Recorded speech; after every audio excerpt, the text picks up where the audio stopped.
Hello दोस्तों, आज हमने फिर सवाल नंबर 5 लेके आ चुके हैं, जो कि प्रश्नावली से 8.1 का सवाल है। सवाल नंबर 5 है। तो सवाल नंबर 5 को जरा ध्यान से देखेंगे। क्या बोला सवाल में? यदि सेक थीटा, क्या बोला? सेक थीटा बराबर 13/12 हो तो अन्य सभी त्रिकोणमितीय अनुपात प्रकलित कीजिए। तो देखिए, इसमें त्रिकोणमितीय अनुपात टोटल कितना होता है? 6 होता है। कितना होता है? 6। साइन, कोस, टेन, कोट, सेक, कोसेक कितना होता है? 6 होता है। तो इसने दे दिया है कितना? सेक का दे दिया, और बाकी पांचों का क्या करना है? ज्ञात करना है। तो पहले सेक का यहाँ दिया हुआ है, तो जिसको देखते हैं, लिखेंगे दिया है कि, जो दिया पहले वो लिख लेते। क्या दिया हुआ? सेक थीटा, यानी कि सेक थीटा बराबर कितना दिया है? 13/12। 13/12। तो सेक थीटा बराबर फॉर्मूला क्या होता है इनका? इनका फॉर्मूला होता है कर्ण बटे में आधार। क्या होता है इनका फॉर्मूला? कर्ण बटे में आधार होता है। ठीक, यानी कि यहाँ कर्ण का वैल्यू हमको पता है, आधार का वैल्यू पता है, लेकिन लंब का वैल्यू पता नहीं है। तो उसको पता करेंगे। यहाँ लिखेंगे कर्ण बराबर कितना दिया हुआ? 13 सेंटीमीटर। उसके बाद क्या है? आधार लिखेंगे, तथा आधार बराबर में कितना दिया हुआ? 12 सेंटीमीटर।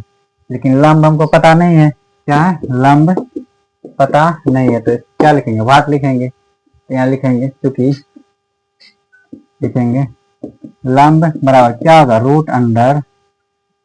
लंब बराबर रूट अंडर क्या होगा?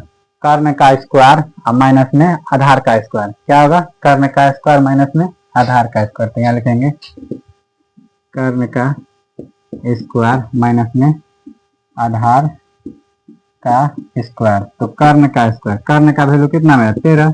तो 13 का स्क्वायर और माइनस में आधार का वैल्यू कितना है? 12 का स्क्वायर। अगर हम 13 का स्क्वायर करते हैं तो कितना होगा? 169 माइनस 12 का स्क्वायर करते हैं तो कितना होता है? 144 होता है। इसमें से अगर हम इसको घटाते हैं तो कितना हो गया? 5 ये हो गया 2, यानी 25 हो गया।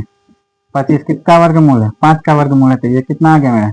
5 सेंटीमीटर आ गया। क्या? लंब आ गया। तो लंब भी पता चल गया, कर्ण भी पता चल गया। यहाँ देखिए, लंब भी पता चल गया, कर्ण भी पता है और आधार भी पता है। तो हमको सवाल में बोला क्या? क्या बोला? त्रिकोणमिति का अनुपात, यानी कि सब तो जितना होता है, कितना होता है टोटल? 6 होता है।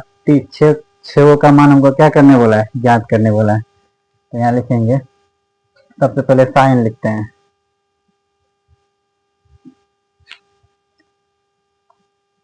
लिखेंगे साइन थीटा। तो साइन थीटा बराबर क्या होता है? लंब बटे में कर्ण।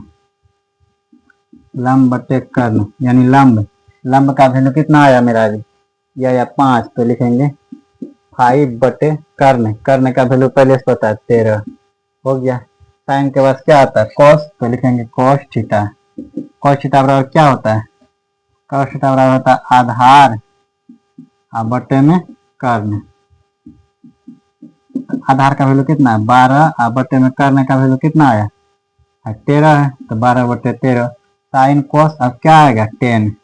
तो 10 थीटा बराबर क्या होता है? पी बटे डी, यानी कि लंब बटे में आधार। लंब बटे आधार आ गया। तो इसका कितना है? लंब अभी निकला यहाँ से। कितना निकला? 5। तो लिखेंगे 5 बटे आधार पहले से पता है कितना है?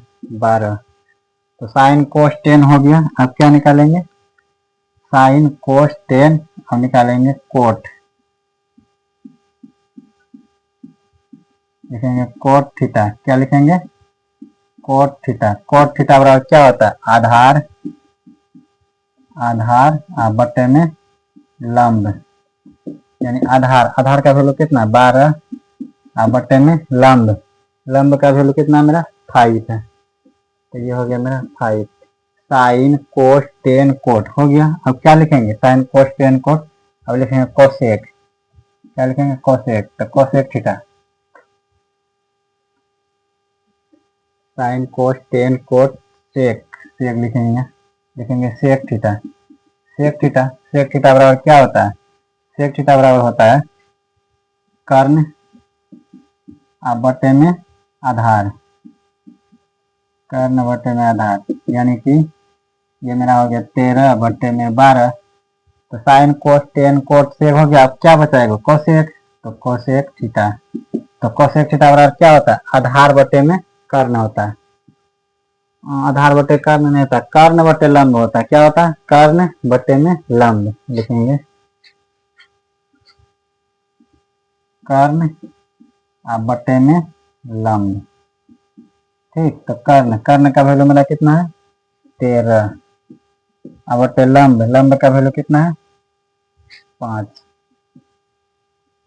तो ये मेरा त्रिकोणमितीय का टोटल अनुपात प्रकलित हो चुका है। ठीक, तो ये सवाल नंबर मेरा 5 बन गया।